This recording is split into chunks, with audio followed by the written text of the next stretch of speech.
Olá, eu me chamo Vitória e, juntamente com as minhas colegas Cibele, Tainá Algayer, Maureen, Tanise, Michele, Camila, Kathleen e Maristela, acadêmicas em Direito, viemos compartilhar um material sobre prisões, onde integra a disciplina de Direito Processual Penal 2, que é apresentada pelo professor Vladimir na Universidade de Caxias do Sul, no campus de São Sebastião do Caí. Bom, a prisão é definida por parte da doutrina como privação da liberdade, dificultando o direito de ir e vir através do reconhecimento da pessoa humana ao cárcere. O direito ele divide as prisões em diferentes espécies, onde eu passo a palavra para minhas colegas que irão explicar mais para vocês. Eu sou a Maristela e farei uma breve análise sobre a natureza das prisões. O direito ele divide a prisão em diferentes espécies, dentre elas prisão-pena, prisão processual, prisão civil, prisão administrativa e prisão disciplinar. A prisão-pena ela é imposta depois do trânsito em julgado da sentença penal condenatória. Ela não tem uma natureza cautelatória, já que ela visa a satisfação da pretensão executória do Estado. A prisão processual ela tem uma natureza processual e ela assegura o bom andamento da investigação e do processo penal, evitando ainda que o réu volte a cometer crime se solto. Ela deve satisfazer os requisitos do fumus bon iuris, que significa a fumaça do bom direito, e o periculum in mora, que significa o perigo na demora. Nela estão incluídas a prisão em flagrante, a prisão preventiva e a prisão temporária. A prisão cível não se refere à infração penal, mas sim ao não cumprimento de uma obrigação civil. Após a inserção no ordenamento jurídico do Pacto de São José de Costa Rica, entende-se que ela é apenas cabível no caso do devedor de prestações alimentícias. A prisão administrativa é aquela que é determinada por autoridade administrativa, por motivo de ordem e finalidade, ambas administrativas, e ela é admissível de acordo com o artigo 319 do CPP.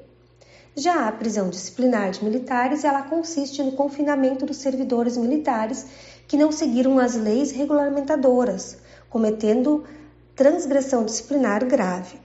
Entretanto, os militares não são levados para prisões convencionais, como os criminosos comuns. Eles são conduzidos para um alojamento de pares ou outro local adequado, conforme decidir a autoridade a qual julga as transgressões. A prisão ela deve ser decretada por autoridade judiciária competente ou pelo universo castrense em casos de flagrante. E após o ano de 2019, independente da conduta interdisciplinar, o militar ele não poderia ser preso em hipótese alguma, haja vista que houve a determinação que proibia a prisão dos militares. Olá, eu sou a Camila e eu vou tratar sobre a prisão penal e a prisão processual. A prisão-pena, ela é definitiva e decorre de uma sentença penal condenatória e ao lado dela existem as prisões processuais, que são as prisões provisórias e decorrem de outros requisitos. A prisão processual, ela é aplicada para evitar que o suspeito destrua provas, ameace testemunhas ou então fuja. O juiz que esteja suspeitando disso, com base em provas e indícios, decreta a prisão provisória, que seria a prisão processual, que pode ser temporária ou preventiva. Em resumo, quando nós vemos uma prisão provisória, ela está baseada em um destes fatores. Portanto, o juiz, para proteger o próprio processo penal, ele decreta a prisão processual, mas ela não é e nem nunca pode ser uma antecipação da condenação. Ela busca justamente assegurar a correta aplicação da lei penal. Agora falaremos sobre a prisão em flagrante. A prisão em flagrante ela é uma medida cautelar de natureza processual em que há dispensa da ordem da autoridade judicial de forma escrita. Então, aquele que está cometendo o crime ou que acabou de praticar a infração, que está sendo perseguido em situação que se faça presumir que ele seja o autor do crime, ou aquele que é encontrado com instrumentos, armas ou demais objetos do delito, ele encontra-se, então, em flagrante delito próprio, impróprio, quase flagrante ou flagrante presumido. E ele deve ser preso pelas autoridades ou pode ser detido por qualquer um do povo.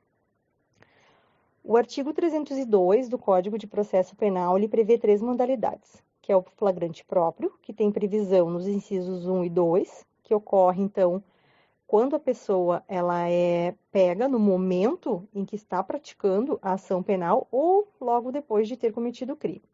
O flagrante impróprio, que tem previsão no inciso 3, e ele acontece quando a pessoa ela é perseguida logo depois da ocorrência do crime, em uma situação na qual aparenta, né, ser a autora do delito.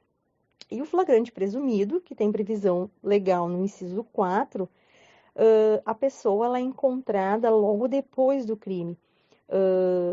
Então, ela vai estar portando, né, instrumentos, armas ou ferramentas que demonstre que ela é possível autora da infração penal. Meu nome é Tainá e eu falarei brevemente acerca da prisão preventiva. A prisão preventiva é utilizada durante o inquérito policial e na fase processual. Para que ela seja decretada, é necessário haver dois pressupostos. Estes pressupostos são o seguinte: a prova da existência do crime e indícios suficientes da autoria. É necessário também haver fator de risco para comprovar a necessidade de manter o indivíduo preso. Conforme o artigo 312 do Código de Processo Penal vigente no Brasil, a prisão preventiva poderá ser decretada como garantia de ordem pública, ordem econômica, por conveniência da instrução criminal ou para assegurar a aplicação da lei penal. A prisão preventiva também será decretada no caso de descumprimento de outras obrigações impostas de maneira cautelar. Este tipo de prisão é admitido nos crimes dolosos, punidos com pena privativa de liberdade máxima superior a 4 anos, se houver condenação por outro crime doloso em sentença transitada em julgado, ou se o crime envolver violência doméstica e familiar contra a mulher, a criança, o adolescente, o idoso, o enfermo ou pessoa com deficiência, com o objetivo de garantir a execução de medidas protetivas de urgência. Para haver a decretação da prisão preventiva, é necessário que o juízo fundamente e motive sua decisão. Isso também se aplica no caso de revogação ou substituição deste tipo de prisão, bem como o juiz poderá decretar de ofício ou a pedido das partes que a prisão preventiva seja revogada no decorrer da investigação ou do processo, no caso de ser verificada a falta de motivo para mantê-la. Neste mesmo sentido, poderá decretá-la novamente, desde que por razão justificável. Meu nome é Kathleen Munique e eu falarei sobre a prisão decorrente de sentença condenatória recorrível. O parágrafo único do artigo 387 do Código de Processo Penal, em virtude da Lei 11.719 de 2008, dispõe que na sentença condenatória o juiz decidirá fundamentadamente sobre a manutenção ou, se for o caso, imposição de prisão preventiva ou de outra medida cautelar, sem prejuízo do conhecimento da apelação que vier a ser interposta. Cabendo liberdade provisória, deverá concedê-la com ou sem fiança.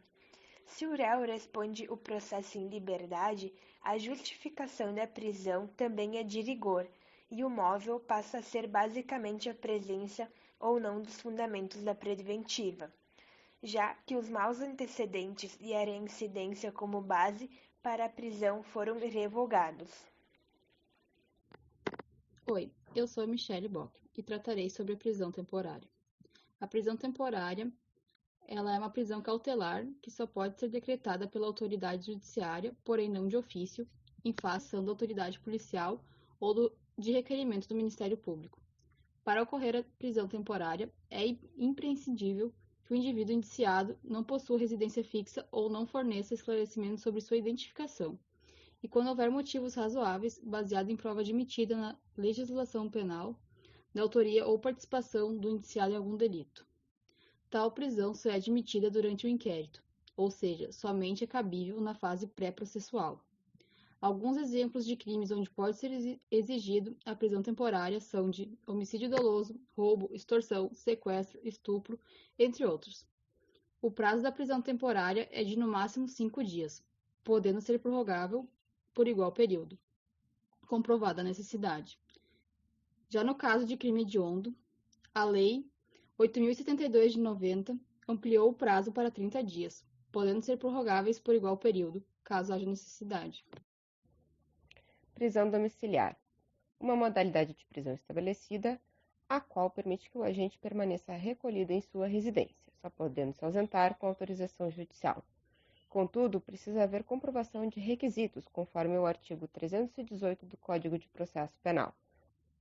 Ser maior de 80 anos, se estiver extremamente debilitado por motivo de doença grave, se tratar de pessoa imprescindível aos cuidados especiais de pessoa menor de 6 anos de idade ou com deficiência, se cuidar de gestante, se for mulher com filho de até 12 anos de idade incompletos, se for homem, caso seja o único responsável pelos cuidados do filho de até 12 anos de idade incompletos, mulher gestante com ressalvas.